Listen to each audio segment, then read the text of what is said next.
श्रीवादितचरणकमलचिन्मकरन्दाय भक्तजनमानसनिवासाय श्रीरामचन्द्राय वागीशाय यस्य वदने लक्ष्मीर्यस्य च वक्षसि यस्यास्ते हृदये संवित्तं नृसिंहमहं भजे। विश्वसर्गविसर्गादि नवलक्षणलक्षितम् श्रीकृष्णाख्यं परं धाम जगद्धाम नमामि तत्।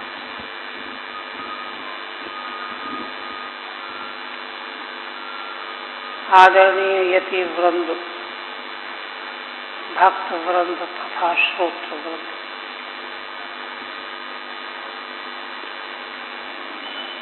श्रीमद् भागवत के 9 स्कंध पूर्ण हुए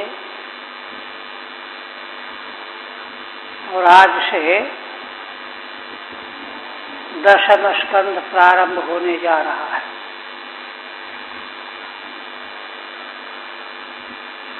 श्रीमद् भागवत का 10वां स्कंध बल्कि ऐसा समझना चाहिए कि पूर्व में अब तक साधन और जगत विस्तार का निरूपण किया गया। अब साधन के फल स्वरूप जो वस्तु प्राप्त होती है, जिसका साक्षात्कार होता है, उसका निरूपण आरंभ करने जा रहे हैं। श्रीमद् भागवत के 10 पदार्थों के क्रम में 3 पदार्थ अवशिष्ट रहे।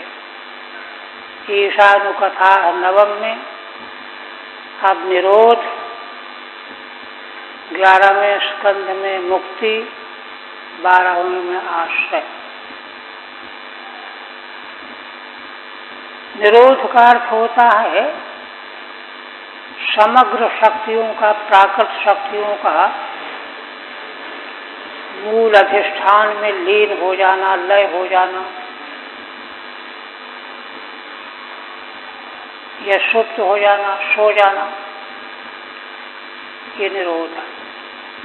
निरोध शब्द का अर्थ प्रलय भी है। 4 प्रकार का प्रलय, प्राकृत, नैमित्तिक, नित्य और आत्यंतिक, ये चारों प्रकार के प्रलय भी निरोध शब्द के द्वारा कहे जाते हैं। किंतु यहाँ प्रस्तुत प्रसंग में निरोध का अभिप्राय क्या है कि जीव को परब्रह्म परमात्मा की प्राप्ति के लिए सारे संसार से विमुखता चाहिए।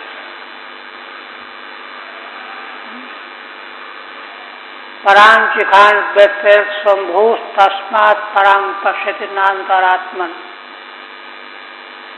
कश्चित् धीरः प्रत्यगात्मानमैक्षत आवृत्त चक्षुरमृतत्वमिच्छन् श्रुति। जीवों की समस्त इंद्रियां बहिर्मुखी है। स्वयं स्वयंभू ब्रह्मा ने इनको बहिर्मुख बनाया है। इसलिए सारे जीव, संसार के जीव बाह्य जगत में ही भटकते रहते हैं।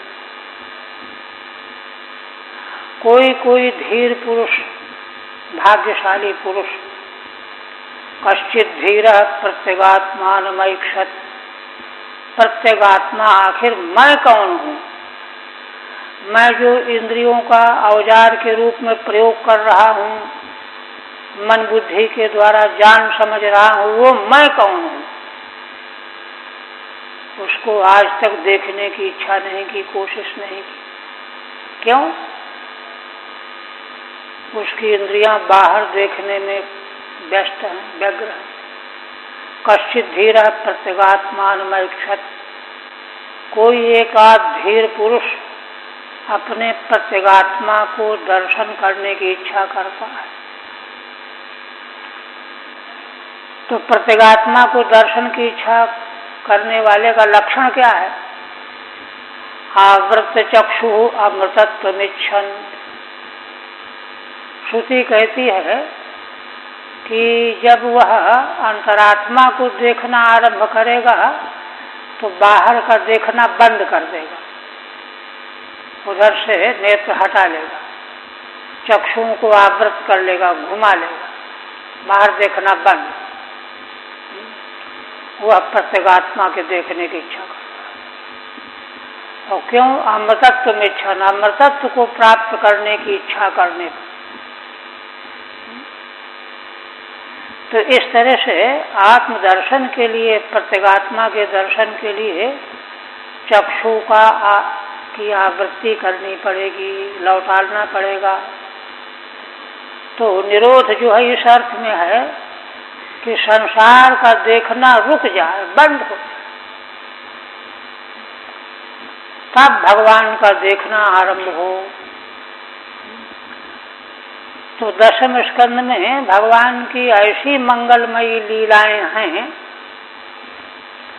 जिनका चिंतन करने से, स्मरण करने से, ध्यान करने से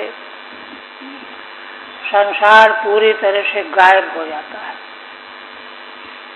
निवृत्त हो जाता है, निरुद्ध हो जाता है कहिए। और तब भगवान में पूरी तरह से मन समाविष्ट हो जाता है। तो इस तरह से निरोध का वर्णन है।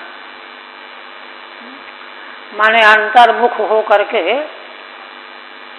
भगवत दर्शन करो, प्रत्यगात्मा का दर्शन करो। इसके बाद फिर 11वें स्कंध में मोक्ष, मुक्ति का निरूपण है। मुक्ति का लक्षण किया गया है, मुक्तिर्हित्वा अन्यथा रूपम स्वरूपेण व्यवस्थिति।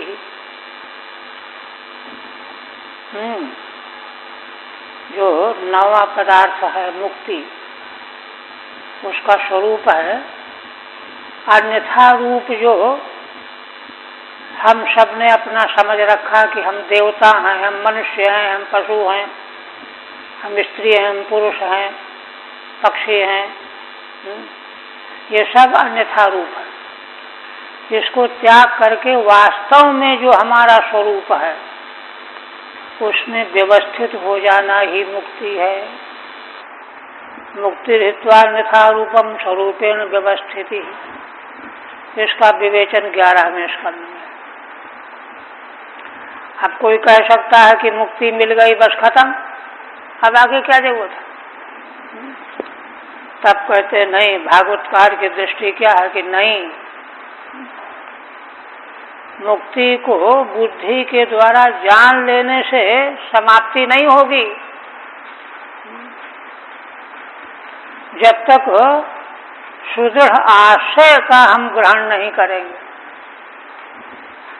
आश्रय का आलंबन जब तक नहीं लिया जाएगा, तो केवल अपनी समझ के द्वारा जानी गई मुक्ति आई गई हो जाएगी, आई और गई, ठहरेगी नहीं। वह तो तब स्थायी रूप से ठहरेगी जब हमारा आलंबन श्रेष्ठ हो। इसलिए आश्रय तत्व का 12वें में अंतिम में विवेचन किया गया। आश्रय को पकड़ करके, ग्रहण करके फिर जो है मुक्ति हमसे दूर नहीं जाएगी। सब कुछ हमको हमारे भीतर प्राप्त हो जाएगा, बल्कि सब प्रकार की आकांक्षाएं समाप्त हो जाएंगी, तृप्ति कृतकृत्यता प्राप्त हो जाएगी। इस तरह से ये 3 पदार्थ विवेचन करने के लिए प्रारंभ होने जा रहे हैं। दशम स्कंद की महिमा के संबंध में देखिए, पद्म पुराण अंतर्गत जो महात्म पहले बताया गया है उसमें एक बात कही गई है। आत्मदेव की कहानी कि उनको पुत्र की बड़ी अभिलाषा थी और जब नहीं प्राप्त हुआ तो आत्महत्या करने के लिए तत्पर हो गए। एक सन्यासी महाराज का उनको दर्शन हुआ, बड़े दुखी थे। दयालु सन्यासी ने पूछा, क्या बात है ब्राह्मण, क्यों दुखी हो? बताया कि महाराज पुत्र नहीं हो रहा। तो वो तो योगी थे, उसके मस्तक को देख करके कहा कि अरे छोड़ो पुत्र उत्तर की इच्छा, 7 जन्मों तक तुमको संतान नहीं मिलेगी। मुंजाज्ञानम प्रजारूपम संन्यासे सर्वथा सुखम।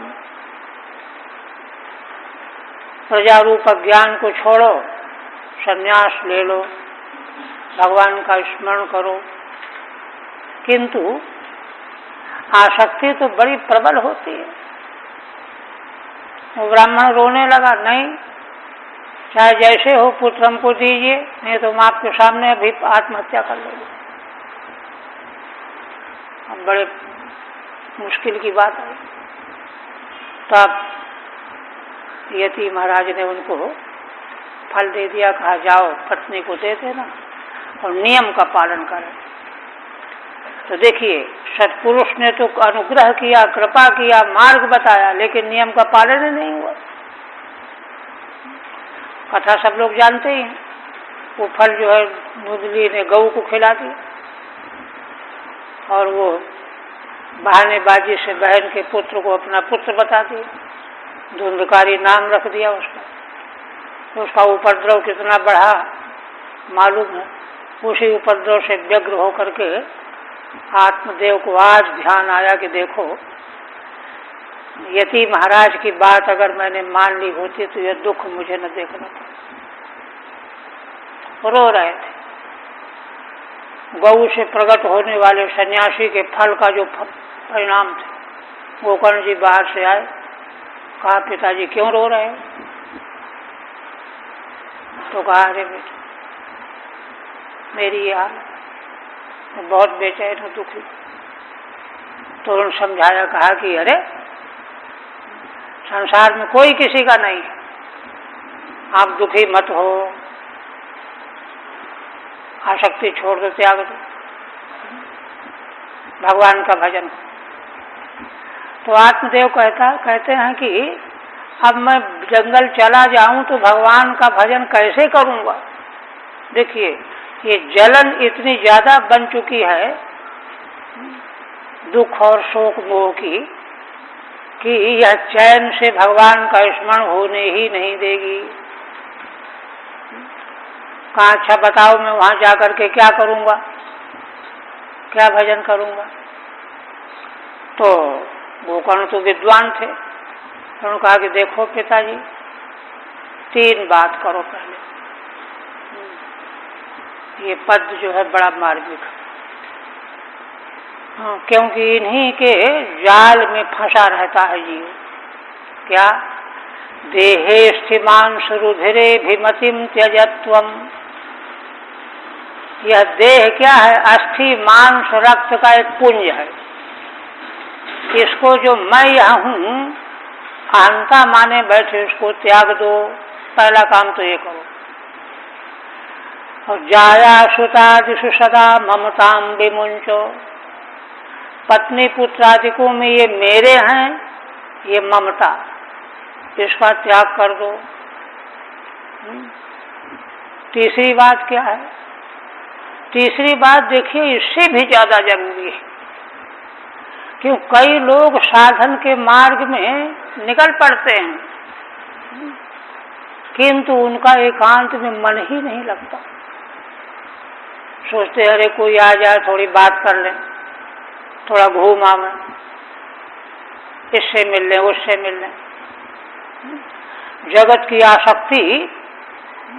आसक्ति माने 5 इंद्रियों के जो विषय संसार में भरे पड़े हैं, इनका अनुभव किए बिना बेचैनी जाती नहीं है जीव की।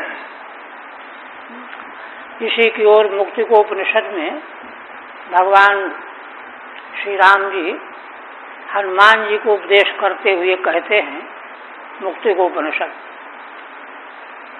कि वत्स हनुमान, देखो यह अनादिकाल से संसार की वासना के जाल में जीव फंसा हुआ चला आ रहा है। इसका राग, यह वासना उसी उतने ही दीर्घ काल तक, जब तक इसको मिटाने की चेष्टा नहीं की जाएगी तो ये जाती नहीं है। दीर्घ काल तक प्रयत्न किया जाए, मिटाया जाए। जैसे कोई व्यक्ति अपने कमर को मोड़ दे बाईं ओर, तो प्रकृतिस्थ होने के लिए उतना ही उसको दाहिनी ओर मोड़ना पड़ेगा। तो जिन करोड़ों जन्मों से संसार का अभ्यास होता चला आ रहा है जीव के जीवन में, तो पूरी तरह से रोम रोम में व्याप्त हो गया, उससे वह हट नहीं पाता। इसलिए तीसरी बात कह रहे हैं गोकर्ण जी, क्या? पश्यानिशम जगदिदम क्षणभंग निष्ठम। यह सारा जो जगत है क्षणभंगुर, जो वस्तु अभी दिख रही है दूसरे क्षण में वो नहीं रहेगी, तीसरे क्षण में वो भी नहीं रहेगी। ऐसा देखो, इसका मतलब क्या हुआ? जो तुम देख रहे हो कुछ भी नहीं है, देखते देखते बदल गया, दूसरा आया वो भी बदल गया। ऐसा अनुभव करो तो क्या होगा कि अरे क्या देखना इसका, ये तो ठहरता ही नहीं, रुकता ही नहीं।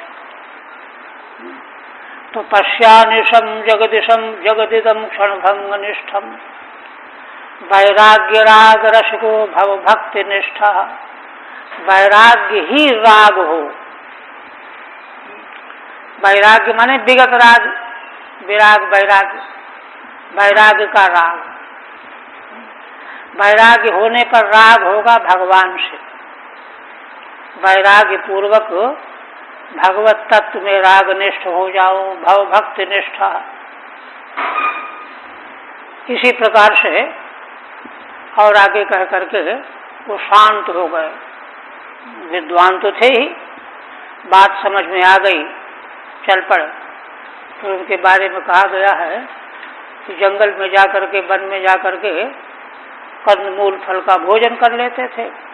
केवल दशम स्कंध का ही पाठ किया करते थे। श्री कृष्ण माप दशमस्य पाठा, आत्मदेव के बारे में दशम स्कंध के पाठ की ये महिमा महात्म्य बताइए। तो उसी दशम स्कंध का आरंभ हो रहा है।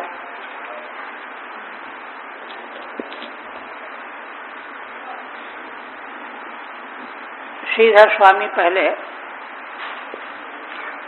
मंगलाचरण करते हैं। श्री गणेशाय नमः। विश्वसर्ग विसर्गादि नवलक्षण लक्षितम श्री कृष्णाख्यम परम धाम जगद्धाम नमाम तत्। श्रीधर स्वामी का यह मंगल ये आदि में भी आया है। पहले श्लोक में श्री राम की वंदना करके इसका भी वंदना की, क्योंकि श्रीमद् भागवत शास्त्र भगवान श्री कृष्ण की लीलाओं की प्रधानता वाला शास्त्र है। इसीलिए देखिए, जहाँ पर भगवान के लीला अवतारों का उल्लेख किया गया है, प्रथम स्कंद के 3 अध्याय में, दूसरे स्कंद में ब्रह्मा जी ने नारद जी को वर्णन किया, तो वहाँ अन्य अवतारों का उल्लेख करके यह वर्णन पूर्व में किया गया है, भविष्य काल का। ब्रह्मा जी ने भगवान के अवतार से लेकर के समग्र लीलाओं का उल्लेख किया है। भगवान यह करेंगे, यह करेंगे, यह करेंगे, यह करेंगे, श्री कृष्णावतार। इसी प्रकार से 3 स्कंद में जहाँ उद्धव जी ने विदुर जी की उद्धव जी की भेंट हुई, बातचीत हुई। विदुर जी ने अपने सगे संबंधियों का सुकुशल समाचार पूछा। महाभारत के युद्ध में सब स्वाहा हो गया था, ये तो तीर्थाटन के लिए निकल पड़े थे। बहुत दिनों के बाद मिलकर के पूछने लगे, तब उद्धव जी ने भगवान की समग्र लीलाओं का वहां वर्णन किया। संकेत भगवान ने अवतार लेकर के ये किया, फिर ये किया, फिर ये किया, फिर ये किया। ऐसे ही 11वें स्कंध में जहाँ नवयोगीश्वरों के द्वारा भगवान के अवतार लीला चरित्रों का वर्णन किया गया है, वहाँ भी विस्तार किया गया है।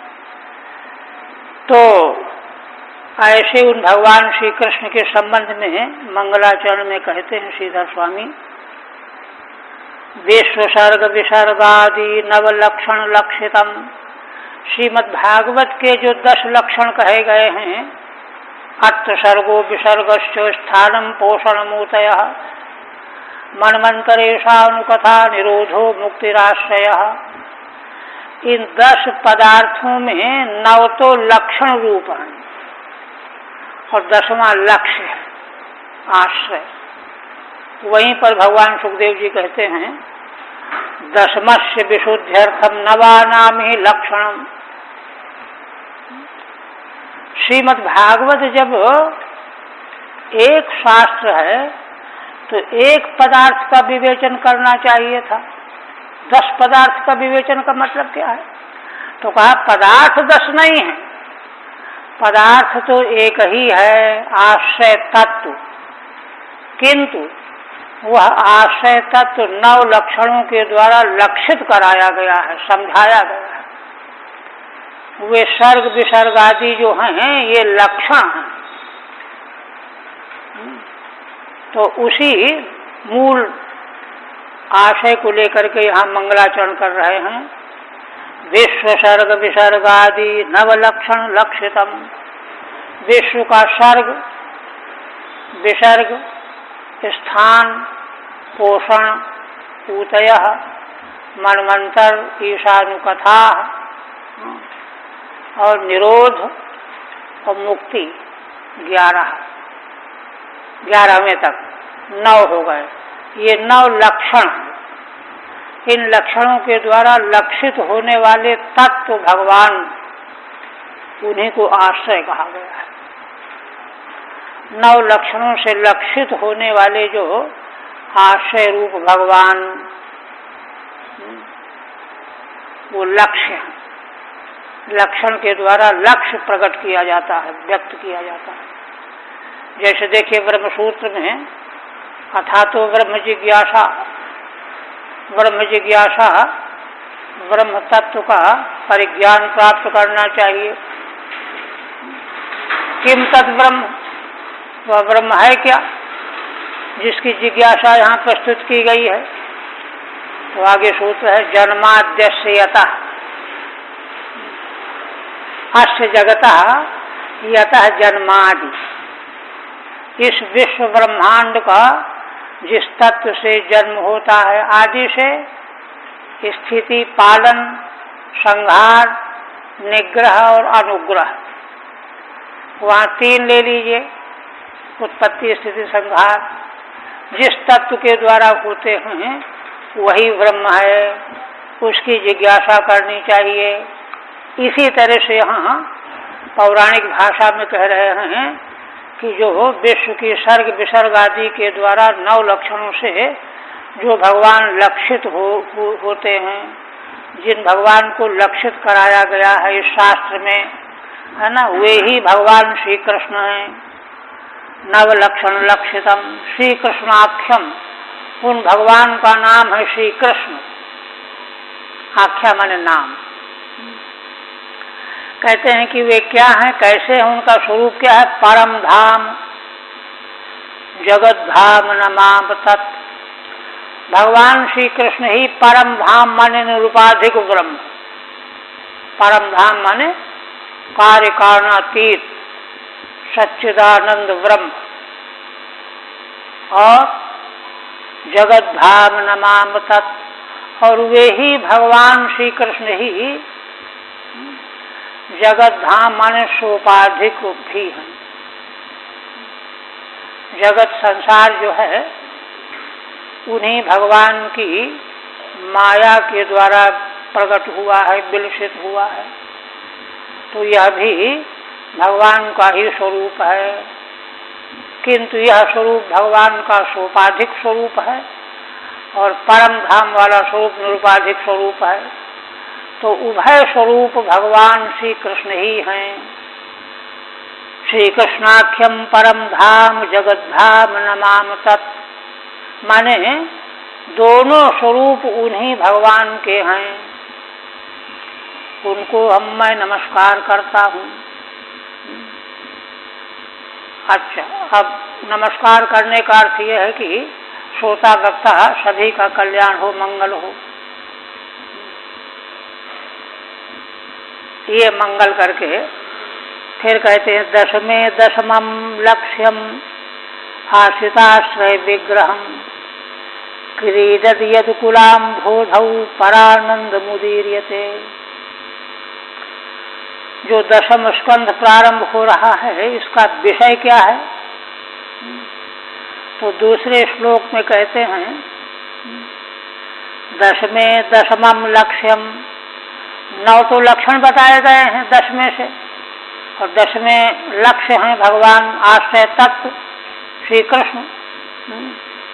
तो दशम लक्ष्य कौन है? भगवान श्री कृष्ण।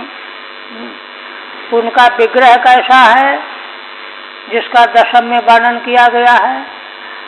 हाँ, आश्रिताश्रय विग्रहम, आश्रय और आश्रित। आश्रित माने भक्त, जो भगवान का आश्रय लेने वाले हैं वे भगवदाश्रित कहे जाते हैं। ईश्वराश्रित, भगवदाश्रित अर्थात भगवान के भक्त। और भक्तों ने जिनका आश्रय लिया है वे हो गए आश्रय। आश्रित और आश्रय, भक्त और भगवान। आश्रित और आश्रय ये दोनों विग्रह भगवान के ही। देखिए श्रुति कहती है देव भूत्वा देवान यजेत, पहले खुद देवता बन करके देवता की आराधना करो। तो भगवान की आराधना, उपासना, भक्ति, प्रीति यह जो है तत्स्वरूप बने बिना नहीं होगी। इसलिए जो भगवान का आश्रय लेने वाले आश्रित भक्त जन हैं वे भी भगवत स्वरूप ही होते हैं। ये तात्पर्य। तो भगवान ही एक तरह से भक्त और आश्रय के रूप में अभिव्यक्त हुए हैं। दशम स्कंध में भगवान का जो स्वरूप प्रकाशित किया गया है, प्रकट किया गया है, तो भक्त और भजनीय उभय विग्रह वाला भगवान का स्वरूप है। इसलिए भगवान के प्रेमी भक्तों को दूसरी दृष्टि से नहीं देखना चाहिए। वे तो भगवान में बिल्कुल तादात्म्यपन्न है। अच्छा, आश्रित उसी को कहा ही जाएगा जो चालाकी से केवल नमस्कार कर लेता है। रामचंद्र शुक्ल एक चिंतामणि नाम ग्रंथ में लिखा है कि चालाकी से मैंने इधर भी हाथ जोड़ लिया, उधर भी हाथ जोड़ लिया। इसका क्या मतलब? इसका मतलब यह है कि जरूरत पड़ेगी, अगर इनकी जरूरत पड़ी तो इनके पास जाएंगे। क्या मैंने हाथ जोड़ लिया और आप ही हमारे सब कुछ और उसकी जरूरत पड़ेगी तो उसके पास जाएंगे। ये कुछ नहीं। आश्रित का मतलब होता है कि एकमात्र भगवान। पीछे आया ना, रंतदेव जी ने पहले तो उनकी परीक्षा के लिए भगवान ने ब्राह्मण के वेश में आकर के आतिथ्य लिया, वृषल के रूप में आए। फिर एक कुछ कुत्तों को लेकर के अतिथि आए, फिर एक पुलकस आया। चारों रूपों में भगवान ही उनकी परीक्षा ले रहे थे, लेकिन सब कुछ दे दिया। और यह कहा कि इसके बेचारे के प्राण बच गए तो मुझे भूख प्यास का कोई कष्ट नहीं है, ये अनुभव किया। उन्हीं के पास फिर भगवान ब्रह्मा विष्णु महेश तीनों देवता आए कि शायद ये कुछ मांग लेंगे, किंतु आने पर उन्होंने केवल नमस्कार किया, कुछ भी नहीं मांगा, सब कुछ देने वाले थे। तो इस तरह से भगवान का आश्रय ऐसा होना चाहिए। तो ऐसा आश्रय लेने वाला जो आश्रित है वह भगवान से कम नहीं होता है। इसलिए आश्रित और आश्रय स्वयं भगवान ही हैं। ये दोनों विग्रह उन्हीं के हैं, माने उभय विग्रह। क्योंकि देखो भगवान जो वहाँ प्रथम मंगल में यही तो कहा ना कि जगत धाम नमाम तत्, संसार रूपी जो उपाधि है, प्रकाशित जो स्वरूप है, यह भी तो उन्हीं का रूप है। तो इसी संसार में से तो लोग आश्रित बनते हैं, इसी संसार के लोग तो भगवान के भक्त होते हैं, तो भगवान का विग्रह के भीतर ही तो हो गए वे। इसलिए आश्रित आश्रय विग्रहम, ऐसे ये दशम लक्षण। क्रीडद यद कुलाम भोधौ परमा परानंद मुदीर्यते। ऐसे भगवान यदकुलाम भोधौ, यदकुल माने यदुवंश में अवतरित होकर के, यह कुल ही एक अम्भोध माने समुद्र है, समुद्र में क्रीड़ा हो रही है। देखिए भगवान और भगवान के भक्तों की जो क्रीड़ा होती है वह जल क्रीड़ा की तरह होती है। समुद्र में जल क्रीड़ा होती है ना, तैरो पानी उलीचो एक दूसरे के ऊपर, यही तो क्रीड़ा है। तो इसमें यदकुल रूपी समुद्र में जो भगवान क्रीड़ा करते हुए प्रतीत होंगे, परानंद मुदीर्यते, और इस प्रकार से परानंद का यहाँ वर्णन किया गया है। परानंद, परश्चासौ आनंद परानंद। तैत्तिरीय उपनिषद में परम ब्रह्म का आनंद पर्यायवाची बताया गया है। परम ब्रह्म आनंदम ब्रह्मणो विद्वान न विभेति कुतश्चन, श्रुति एवं। परम ब्रह्म का जो आनंद स्वरूप है, आनंद ही परम ब्रह्म है, उसको जो जान जाता है वह कहीं किसी से डरता नहीं है। ना विभेति कुतश्चन, तो उसी परानंद को है ना, जिसका अनुभव हो जाने के बाद जीव के सारे डर चले जाएं, सारे भय समाप्त हो जाएं, उसका यहाँ निरूपण किया गया है दशम स्कंध में। परानंद मुदीर्यते। फिर कहते हैं दशमे कृष्ण सत्कीर्ति वितानायानुवर्ण्यते, धर्म ग्लानि निमित्तस्तु निरोधो दुष्ट भूभुजाम। पुनः कहते हैं कि दशम स्कंध में भगवान श्री कृष्ण की सत्कीर्ति है ना, उच्चतम यथार्थ पारमार्थिक कीर्ति है ना, सत्कीर्ति है ना, वितानाय अनुवर्ण्यते, उसका विस्तार करने के लिए भगवान श्री कृष्ण की सत्कीर्ति का वितान माने फैलाव के लिए, विस्तार करने के लिए वर्णन किया गया है। विस्तार करने के लिए वर्णन क्यों किया गया है? विस्तार करने के लिए इसलिए वर्णन किया गया है कि संसार के सारे जीवों का उससे कल्याण होना है। भगवान यदि भगवान की कीर्ति का अगर इतना बड़ा विस्तार न हो तो जीवों का कल्याण न हो।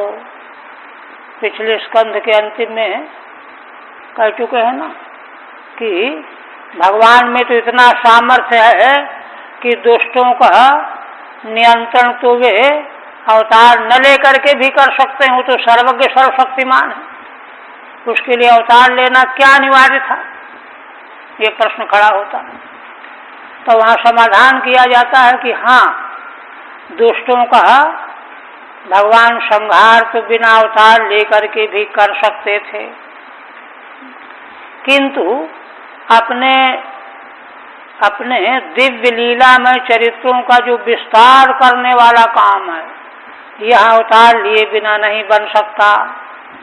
इसलिए भगवान ने अपने दिव्य लीला चरित्रों को संसार में प्रसिद्ध करने के लिए, फैलाने के लिए अवतार लिया। तो इसलिए शास्त्रकार, ग्रंथकार, ऋषि, महर्षि, साधक, सिद्ध भगवान की उस सत्कीर्ति का खूब विस्तार करते हैं, विस्तार करने के लिए वर्णन करते हैं।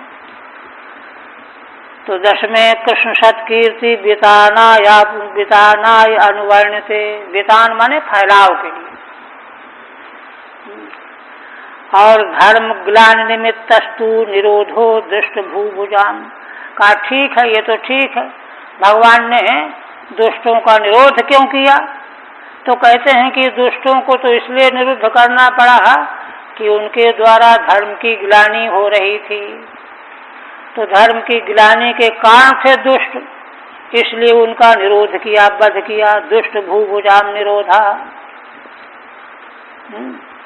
तो देखिए, सत्कीर्ति का विस्तार तो जीव के कल्याण के लिए, सारे संसार के कल्याण के लिए किया गया, और भगवान ने दुष्ट राजाओं का हनन इसलिए किया कि धर्म ग्लानि से, धर्म ग्लानि को बचाया जा सके। ये है, तो ये एक तरह से दुष्ट राजाओं का निरोध हुआ। अब निरोध के बारे में कहते हैं, प्राकृतादि चतुर्धायो निरोधा सातु वर्णिता। 4 प्रकार का निरोध पहले वर्णन किया जा चुका है 3रे स्कंध में। वही प्राकृत 1, नैमित्तिक 2, नित्य 3, आत्यंतिक 4। 4 प्रकार का जो प्रलय है, यह तो पहले वर्णन किया जा चुका है। प्राकृत प्रलय उसको कहते हैं जब समूची प्रकृति ही अपने व्यक्त प्रपंच का विस्तार को अपने में लीन करना चाहती है। ये तो हो गया प्राकृत। और दूसरा है नैमित्तिक प्रलय। ब्रह्मा जी दिन भर 14 मनवंतरों को चलाते रहते हैं, रात्रि में थक करके विश्राम करते हैं, तो प्रलय हो जाता है तीनों लोकों का। ये ब्रह्मा के सुषुप्ति के कारण होने वाला नैमित्तिक प्रलय हुआ, निमित्त को लेकर के। नित्य प्रलय क्या है? नित्य प्रलय की व्याख्या की गई है कि संसार के सारे पदार्थ ये सब प्रतिक्षण जो है परिवर्तित हो रहे हैं। जैसे नदी की धारा निरंतर बहती रहती, प्रवाहित रहती है, उसी तरह से संसार जो त्रिगुणात्मक प्रपंच है, नदी की धारा की तरह निरंतर परिवर्तित हो रहा है, परिणाम को प्राप्त हो रहा है। तो जब परिणाम को प्राप्त हो रहा है तो जो वस्तु अभी है वो दूसरे क्षण में नहीं है, निरोध हो गया, उसका प्रलय हो गया। दूसरे क्षण में जो नई वस्तु आई फिर तीसरे क्षण में नहीं, उसका प्रलय हो गया। तीसरे क्षण में जो वस्तु आई चौथे क्षण में उसका प्रलय हो गया, निरोध हो गया। यह नित्य प्रलय है। इस प्रकार का प्रलय नित्य जारी रहने वाला है। 3 हो गए। आत्यंतिक प्रलय क्या है? तत्व ज्ञान के द्वारा जब अविद्या निवृत्त हो जाती है, अविद्या के निवृत्त हो जाने से फिर जो है स्वरूप में अवस्थिति को आत्यंतिक प्रलय कहते हैं। और देखिए, आत्यंतिक प्रलय ही मूल्यवान प्रलय है। प्राकृत प्रलय हुआ और फिर खत्म हुआ, नित्य प्रलय भी बदलता ही रहता है, नैमित्तिक प्रलय भी। ये तीनों प्रलय अनित्य हैं। आत्यंतिक प्रलय एक बार होता है, फिर कभी उसकी नौबत नहीं आती, वो ज्ञान के द्वारा होता है। ये निरोध जो है, जो प्राकृत आदि हैं, इनका तो वर्णन पहले किया जा चुका है। तत्त प्रसंगतः सृष्टि संहारादि निरूपण ही, जहाँ जैसा प्रसंग आया कहीं प्राकृत प्रलय का, कहीं नैमित्तिक प्रलय का, सृष्टि का संहार का वर्णन कहीं किया गया है।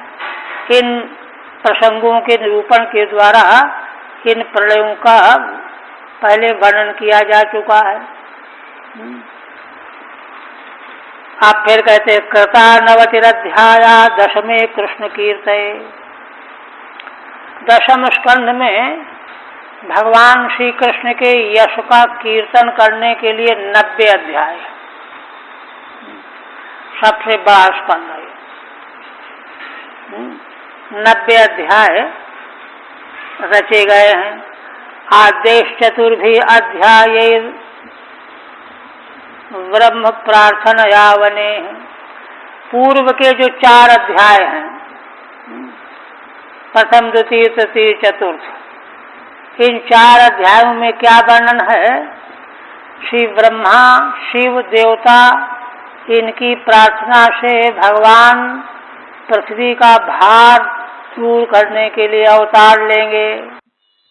भारम हर्तुम हरेर जन्मो सब प्रसंगम निरूप्यते। प्रसंग के सहित पृथ्वी देवी ने जाकर के ब्रह्मा जी से निवेदन किया। तब उन्होंने सबको लेकर के भगवान की स्तुति की। भगवान ने समाधि में दर्शन दे करके उनको सब बताया। ब्रह्मा जी ने देवताओं को बताया। यह प्रसंग के सहित निरूपण किया गया है। और अपनी प्रतिज्ञा के अनुसार भगवान का अवतार हुआ। गोकुले मथुरायाम च द्वारवत्याम ततःक्रमात्। 4 अध्यायों में भगवान के अवतार का प्रसंग है। इसके बाद गोकुल में, श्री मथुरा में, द्वारिकापुरी में क्रमशः भगवान की लीलाएं हैं। ब्रज लीला, गोकुल लीला, मथुरा लीला और द्वारिकापुरी की लीला। भगवान की लीलाओं के 3 भेद तो ये देश भेद करके हुए, क्षेत्र भेद क्रमशः। पहले गोकुल की लीला भगवान की हुई बाल अवस्था में, मथुरा में फिर वहाँ की लीला हुई, द्वारिकापुरी में वहाँ की लीला हुई। और तीनों लीलाओं में भगवान की अवस्था भिन्न भिन्न प्रकार की लक्षित हुई है। कृष्ण लीला त्रिधा प्रोक्ता तद्भेदैस्त्वनेकधा। इस प्रकार से भगवान श्री कृष्ण की लीला 3 प्रकार से कही गई है। सब भगवान की लीलाएं ही है 3 प्रकार से। हाँ, अब तीनों में भी अवान्तर भेदों को लेकर के बहुत भेद है। तत्तद्भेदैः अनेकधा। उसमें कहते हैं जैसे सपंचत्रिंशताध्यायैः बृहद् वृंदावनादिषु गोकुले बसतु लीला वर्णते सुरदुष्करा। श्रीधर स्वामी कहते हैं कि 35 माने 35 अध्याय के सहित बृहद वृंदावन, बृहद वन वही जिसको कहते हैं महावन, वृंदावन आदिकों में और गोकुल में भगवान के निवास के समय की लीलाओं का वर्णन किया गया है। जो लीलाएं देवताओं को भी दुष्कर, सुर दुष्कर, देवताओं को भी दुष्कर है। क्यों? असल में भगवान की लीलाओं की विशेषता क्या है, रहस्य क्या है कि जो ज्यादा समझदार लोग होते हैं ना, तो वे इन लीलाओं को खिलवाड़ समझते हैं। गोस्वामी जी ने एक दोहा लिखा है कि निर्गुण रूप सुलभ है अति सगुण न जाने कोई। भगवान का निर्गुण रूप जो है वह तो सुलभ है। क्यों सुलभ है? सुलभ इसलिए है कि उसमें कुछ करना तो है नहीं, कोई इंद्री का वहां प्रवेश तो है नहीं, है ना। इसलिए बस चुप होके बैठ जाओ। हाँ, बल्कि कोई बात ध्यान में आए तो उसको हटा बाहर करो। यही निर्गुण का ध्यान है। निर्गुण रूप सुलभ सगुण न जाने कोई, किंतु भगवान के सगुण रूप को कोई नहीं जानता। देखिए, देखने में लगता है कि तो उल्टी बात कह रहे हैं, सगुण आसान है निर्गुण कठिन, लेकिन ना समझों के लिए निर्गुण आसान सगुण कठिन। क्यों? आगे की पंक्ति में है, सुगम अगम नाना चरित सुनि मुनि मन भ्रम होई। सगुण भगवान के जो चरित्र हैं इतने सुगम होते हैं और इतने अगम होते हैं कि बड़े बड़े देवताओं के मुनियों के मन में भी भ्रम पैदा हो जाता है। आखिर ब्रह्मा को भ्रम हो गया, आगे आएगा, कह रहे ये भगवान है, ऐसे कैसे कर रहे हैं, ग्वाल वालों के साथ जूठा खा रहे हैं, ये भगवान कैसे हो सकते हैं। देखिए, इसलिए श्रीधर स्वामी कहते हैं सुर दुष्करा, देवताओं के लिए जो दुष्कर लीलाएं हैं भगवान की। एकेन यमुना वारिण्य पूरेण कृता स्तुति। इसके बाद गोकुल से जब भगवान मथुरा ले जाए गए, अक्रूर जी आए थे ना ले जाने के लिए कंस का संदेशा लेकर के, तो अक्रूर जी जब भगवान को लेकर के गए तो अक्रूर जी ने भगवान की स्तुति की। एकादश गिराख्याता, एकादश भिराख्याता लीला,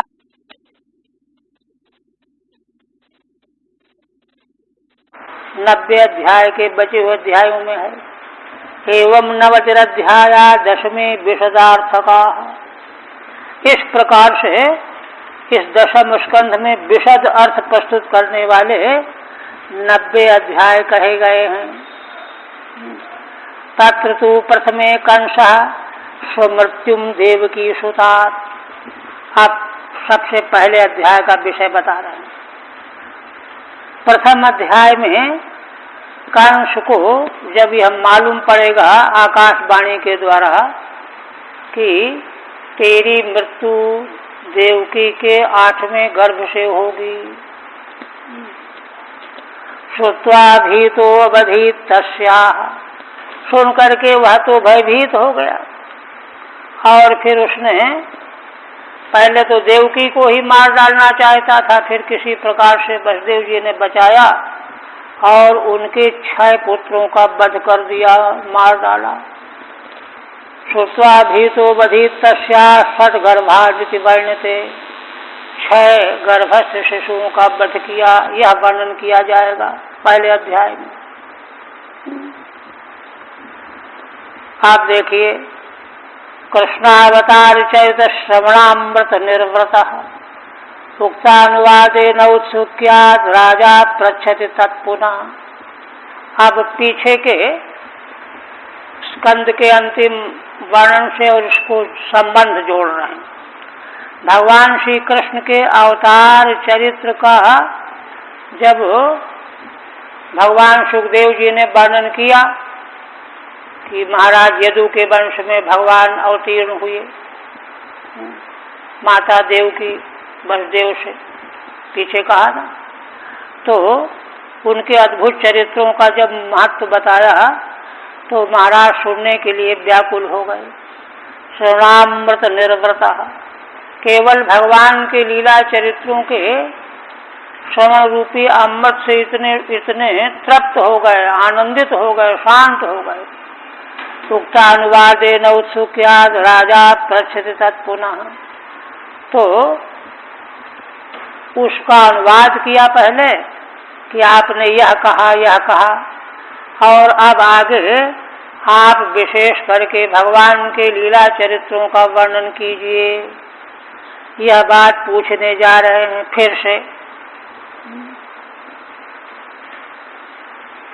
अब ओम नमो भगवते वासुदेवाय मूल राजोवाच। महाराज परीक्षित सुखदेव भगवान से प्रश्न करने लगे। कथितो वंश विस्तारो भवता सोम सूर्ययोः राज्ञां चोभय वंश्यानां चरितं परमाद्भुतम्।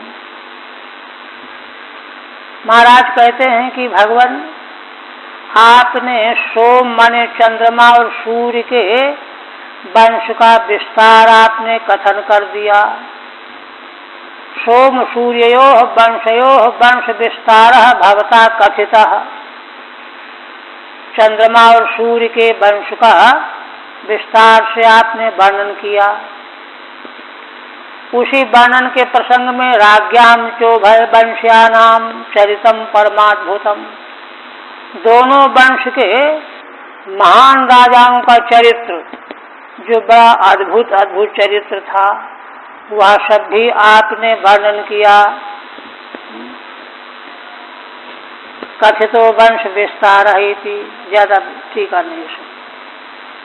यहाँ सोम सूर्योः में एक प्रश्न उठाया जाता है कि सोम का पूर्व प्रयोग क्यों किया गया, सूर्य का पूर्व प्रयोग होना चाहिए। सूर्य वंश पहले वर्णन किया गया। इस पर टिप्पणी में कहते हैं सोम शब्द से पूर्व निपातो, सोम शब्द का पूर्व निपात अभ्यर्हित मान करके किया गया। क्यों? ब्रह्म प्रपौत्रात् सूर्यात्, सूर्य तो ब्रह्मा जी के प्रपौत्र, नारायण भगवान से ब्रह्मा, ब्रह्मा से मरीचि, मरीचि से कश्यप, कश्यप जी से विवस्वान सूर्य, है ना। तो माने पौत्र के पुत्र हुए ना ब्रह्मा के, तो प्रपौत्र हुए। सूर्य भगवान जो हैं प्रपौत्र हैं ब्रह्मा जी के, ब्रह्म पौत्रत्वेन, है ना। और चंद्रमा जो हैं वो ब्रह्मा के पौत्र हैं, प्रपौत्र नहीं है, एक पीढ़ी पहले है, इसलिए श्रेष्ठ हैं। वो तो प्रपौत्र हो गए सूर्य, और चंद्रमा जो है पौत्र ही है, हाँ? पुत्र का पुत्र। इनके पुत्र हैं कौन? अत्रि, अत्रि से ही तो नेत्रों से प्रकट हुए हैं चंद्रमा, तो ये पौत्र होगा। और सूर्य तो प्रपौत्र हुए, तो अभ्यर्हित होने से इनका पूर्व निपात किया गया। तो कहते हैं कि ब्रह्मांशत्वेन, एक उत्तर और देते हैं कि ये साक्षात ब्रह्मा का अंश है चंद्रमा। एक मनोधिष्ठातृत्वेन, और ये मन के अधिष्ठाता भी है, मन के देवता चंद्रमा। स्वयं भगवद अंगीकृत वंशिता कत्वेन चाभ्यर्हितत्वादिति, और स्वयं देखो भगवान ने ही इनके वंश को अंगीकार किया,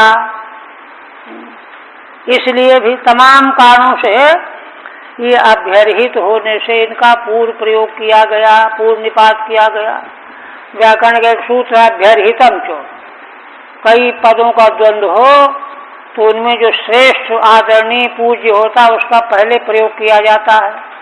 तो इन कारणों से श्रेष्ठता को मान करके सोम सूर्यो कहा गया, नहीं तो सूर्य सोमयो कह देते। आप कहते हैं, फिर कहते हैं महाराज परीक्षित, यदोश धर्मशीलस्यो नितराम मुनिषत्तमो तत्तांशेनावतीर्णस्यो विष्णुर्वीर्याणि संसनः। आपने यह सब तो कह दिया, दोनों वंशों के श्रेष्ठ अद्भुत चरित्र वाले राजाओं का वर्णन कर दिया। अब मैं सुनना चाहता हूँ कि महाराज यदु धर्मशीलस्य यदोश्च नितराम मुनिषत्तमो, उनके वंश का मैं वर्णन सुनना चाहता हूँ विशेष करके। तत्तांशेनावतीर्णस्यो विष्णुर्वीर्याणि संसनः, उनके वंश में भी जो भगवान अंश के साथ अवतीर्ण हुए हैं, अंश हो गए बलराम जी, अंश के साथ अवतीर्ण हुए भगवान विष्णु के पराक्रमों का आप हमको वर्णन कीजिए, सुनाइए। टीका में कहते अंशे नेति प्रतीत्यभिप्रायणोक्तम, अंशेन में कहा कि प्रतीत अभिप्राय से, माने साधारण लोग तो भगवान श्री कृष्ण को भी मनुष्य की आकृति में ही देखते थे, तो कोई महान अंश होंगे ऐसी कल्पना तो कर सकते हैं। तो इस प्रतीति के अनुसार जैसा ज्यादा कर लोग समझ सकते हैं उसके अनुसार यहाँ वर्णन कर रहे हैं। फिर कहते हैं आवतीर्यदोर वंशे भगवान भूत भावना कृतवान यानि विश्वात्मा तानि नो वद विस्तरात्। भगवान ने यदु महाराज के वंश में अवतार लेकर के उन भगवान ने, है ना, कौन से भूत भावना, संसार के प्राणियों की रक्षा करने वाले भगवान, भूतानि भावयतीति भूत भावना, प्राणियों की रक्षा करने वाले भगवान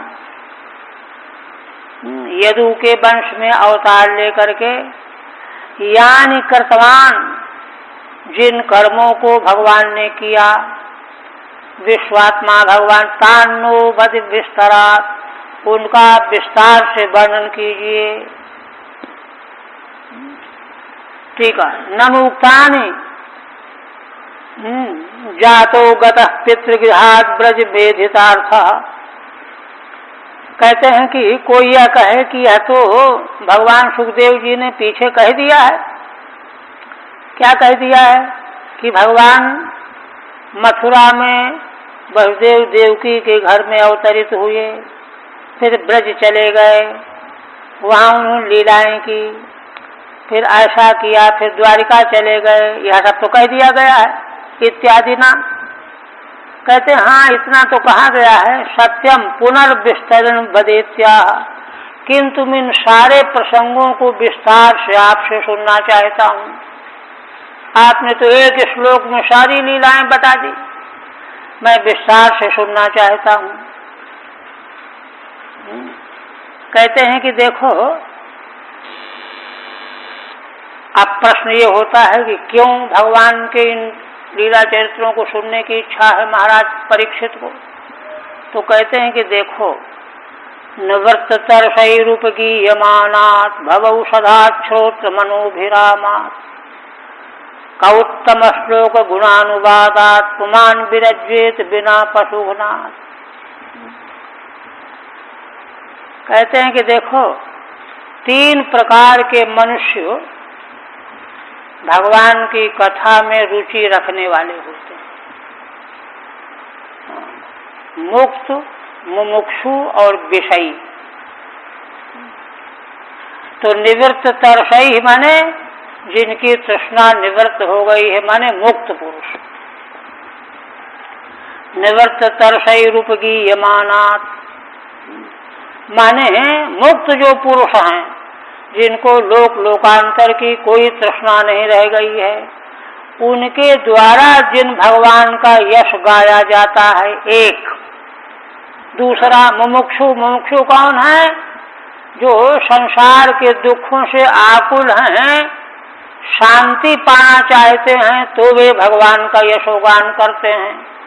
तो वे भगवान का यशोगान इसलिए करते हैं कि संसार रूपी रोग की औषधि है भगवान का गुणगान। तब भव औषधात्, भव को संसार रूपी रोग की औषधि मानने वाले। श्रोत्र मनोभिरामा, तीसरे हैं विषयी, है ना। विषयी लोग भी भगवान के लीला चरित्रों का श्रवण करते हैं, क्योंकि सुनने में भगवान की लीला चरित्र मन को बहुत अच्छे लगते हैं, मन को और कानों को। श्रोत्र मनोभिरामा, श्रवण इंद्री को और मन को बड़े रमणीय प्रतीत होते हैं। इसलिए तीन तरह के लोग भगवान की लीला कथाओं में डूब जाते हैं, कभी उससे अलग नहीं होते। कहते हैं कि ये जो तीन हैं, इनके अलावा कौत्तम श्लोक गुणानुवादात्, उत्तम श्लोक भगवान के गुणों का अनुवाद सुनने से चाहे अनुवाद करने से। कहा पुमान विरज्येत, कौन मनुष्य संसार में ऐसा हो सकता है जो उससे उसका मन हट जाएगा? अर्थात कोई नहीं हो सकता। बिना पशुघ्नात, एक तरह का व्यक्ति कौन है? पशुघ्नात। पशुघ्न कहते हैं मीमांसक। मीमांसक जो है कर्मकांडी होते हैं, यज्ञों में पशु वध करते हैं, कर्मकांड में ही उनका ज्यादा आस्था होती है। कहीं कहीं जो है यहाँ पदच्छेद अलग करके अपशुघ्नात, अपशुघ्नात की व्याख्या की गई है, जो आत्मा की हत्या नहीं करने वाले हैं। आत्मा की हत्या नहीं करने वाले माने आत्मज्ञानी। जो आत्मज्ञानी नहीं है वही तो आत्मा की हत्या करते हैं। तो या तो वे, उनको सुनने की अपेक्षा नहीं होती, वो तो महान पुरुष हैं, या मीमांसक सकाम कर्मी, इनको छोड़ करके कौन ऐसा मनुष्य है जो भगवान के लीला चरित्रों को सुनने से विरक्त हो जाए, अलग हो जाए? टीका, अत्र लोके त्रिविधा जना। इस संसार में तीन तरह के मनुष्य होते हैं। मुक्ता मुमुक्षवो विषयिणश्च, एक तो मुक्त पुरुष होते हैं, मुमुक्षु दूसरे, विषयी तीसरे। तेषां मध्ये अत्र न कस्यापि अलम प्रत्ययः। इन तीनों में कोई भी भगवान के लीला चरित्रों को सुनने से तृप्त नहीं होते, अलम प्रत्यय नहीं होता कि बस करो। यह बात कह रहे। निवृत्ततर्षैरिति, निवृत्ततर्षै माने गत तृष्णैः मुक्तैः इत्यर्थ, जिनकी तृष्णा विषयों से दूर हो गई है, मुक्त पुरुष हैं। मुमुक्षुआम अयमेव उपायः इत्या, मुमुक्षु जो दूसरी कोटि के लोग हैं उनके लिए तो मोक्ष का उपाय ही यही है, भवौषधात्, क्योंकि संसार रूपी रोग की औषधि है। विषयिणाम परमो विषयो अयमेवेत्याह। अब विषयी तीसरे कहते हैं विषयी लोगों के लिए परम विषय है ना, भगवान के लीला चरित्र ही हैं। अयमेवेत्याह, क्यों? श्रोत्र मनोभिरामादिति, क्योंकि कान और मन को बहुत रमणीय लगने वाले चरित्र हैं भगवान के। श्रोत्र मनोभिरामादि।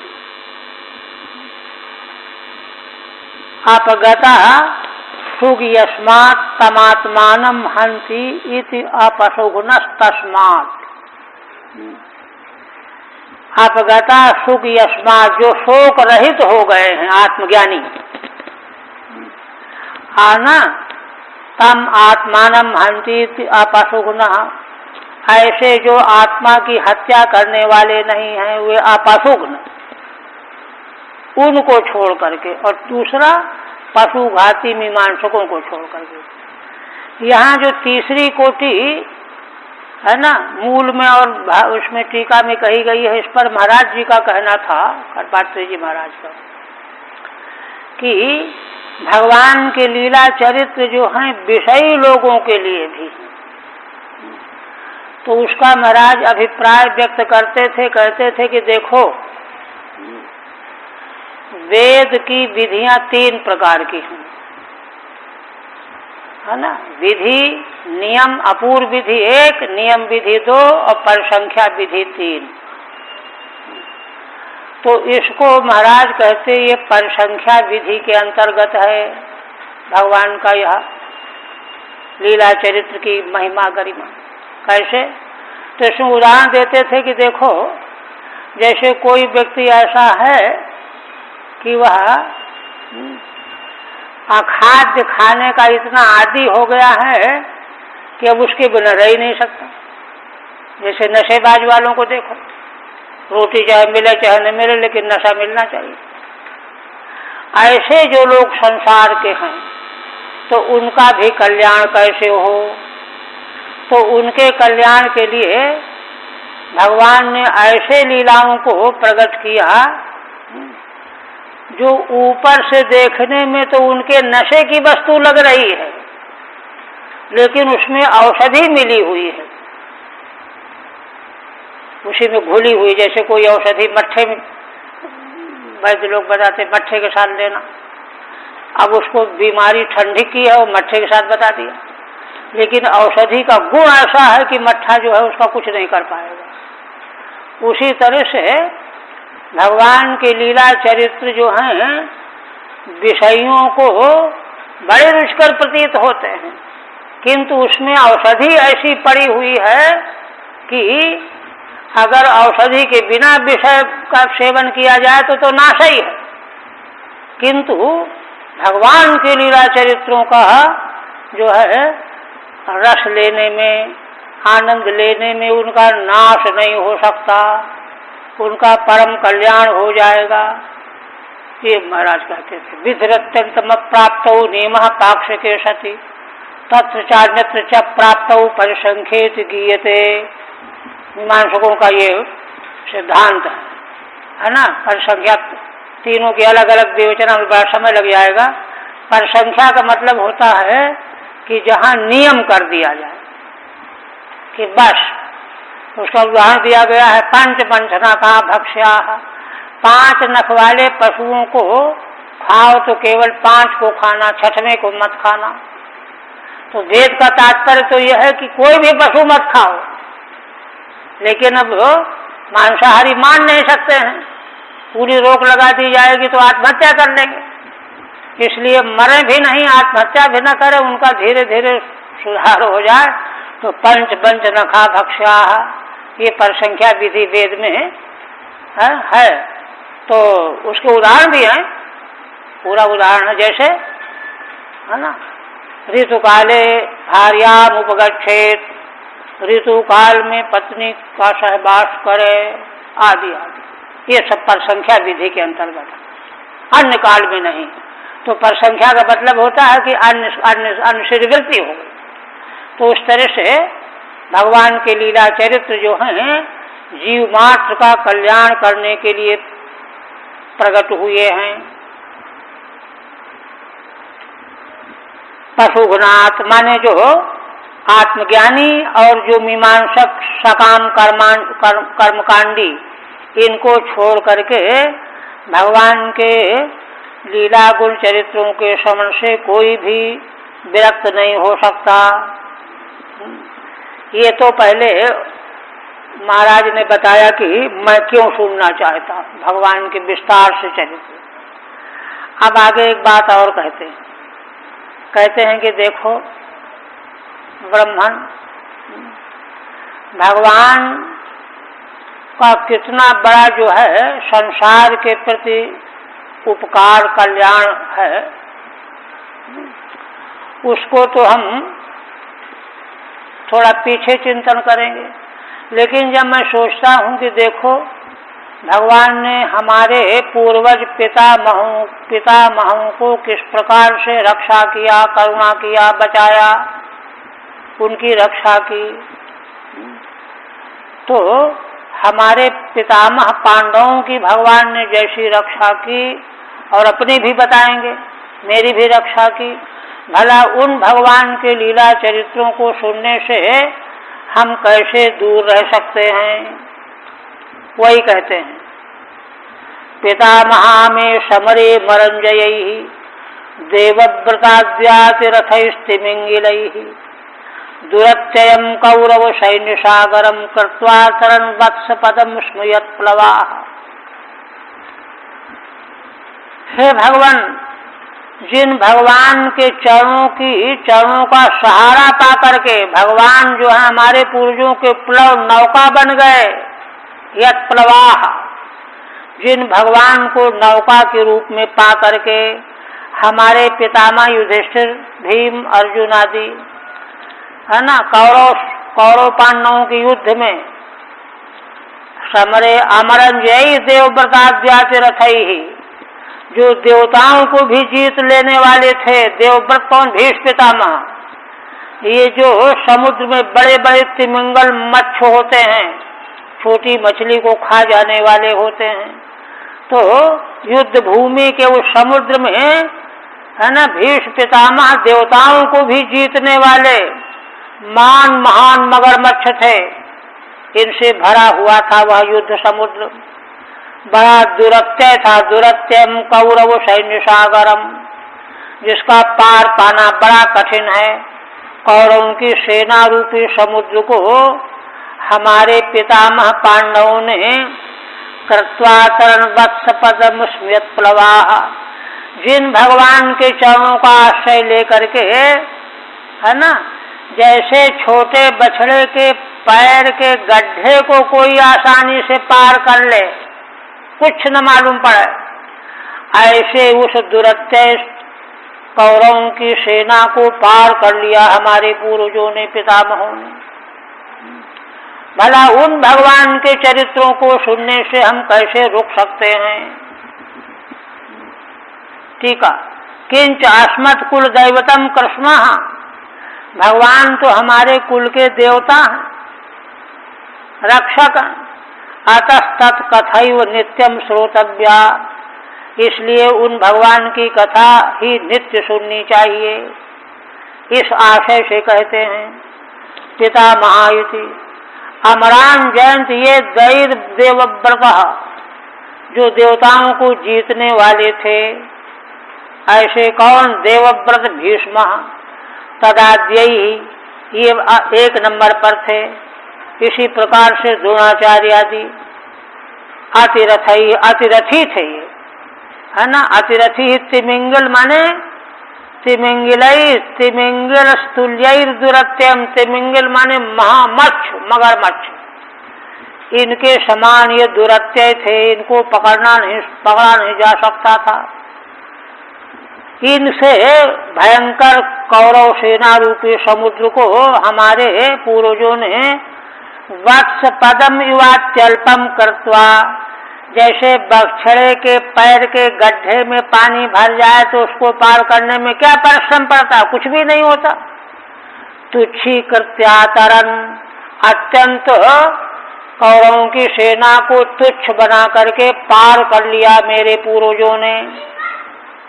अस्म, है ना, यह श्री कृष्ण एव प्लवो ये शांते, जो श्री कृष्ण ही हमारे पूर्वजों के उस समुद्र को पार करने के लिए प्लव माने नौका बन गए थे।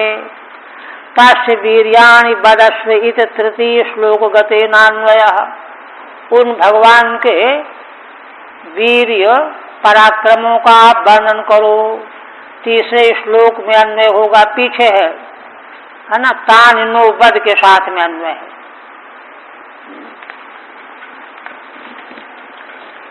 एक और कहते हैं द्रौण्यस्त्र विप्लुष्टमिदं मदंगम संतान बीजम कुरु पांडवानाम, जुगोपकुक्षिंगत आत्मचक्रो मातुश्च में यह शरणम गताया। अच्छा, इसकी टीका रह गई ना? अच्छा, टीका तो हो गई। आप कहते हैं द्रोणी माने द्रोणाचार्य का पुत्र अश्वत्थामा, उसने ब्रह्मास्त्र के द्वारा मेरे शरीर को नष्ट कर दिया था, जबकि मैं कुरु वंश पांडव वंश के संतान का बीज था और कोई नहीं बचा था। किंतु अश्वत्थामा के ब्रह्मास्त्र से मेरा अंग नष्ट हो गया था, किंतु जुगोपकुक्षिंगत आत्मचक्रो, भगवान सुदर्शन चक्र लेकर के मेरी माता के कुक्षी में प्रविष्ट हो गए। मातुश्च में यह शरणम गताया, मेरी माँ भगवान के ही शरण में आई थी, रोती चिल्लाती हुई। तब भगवान ने उसके उदर में प्रविष्ट होकर के सुदर्शन चक्र के द्वारा मेरी रक्षा कर दी थी। उन भगवान के लीला चरित्रों को सुनने के अलावा और क्या सुनने लायक है? ना केवलम पांडवान एव अरक्षत, भगवान ने केवल पांडवों की रक्षा की हो इतना ही नहीं, इदम मम शरीरम अपयो रक्षितवान, इस मेरे शरीर की भी जिन भगवान ने रक्षा की है, ये कहते हैं। द्रौण्यस्त्र विप्लुष्टमिति, द्रोणे अश्वत्थामनः ब्रह्मास्त्रेण, द्रोणाचार्य के पुत्र अश्वत्थामा के ब्रह्मास्त्र के द्वारा दग्धम इदम मत शरीरम, जला हुआ मेरा शरीर नष्ट हो चुका था। और यह शरीर कुरुणाम पांडवानाम च संतानस्य निदानम, कौरव पांडवों के वंश परंपरा का बीज था, निदान था। ऐसे मुझ मम मातु कुक्षौ प्रविष्टो धृत चक्रो यो जुगोप, मेरी माँ के कुक्षी में प्रविष्ट होकर के सुदर्शन चक्र लेकर के भगवान ने मेरी रक्षा कर दी। एक और कर देते हैं, टाइम तो हो गया है।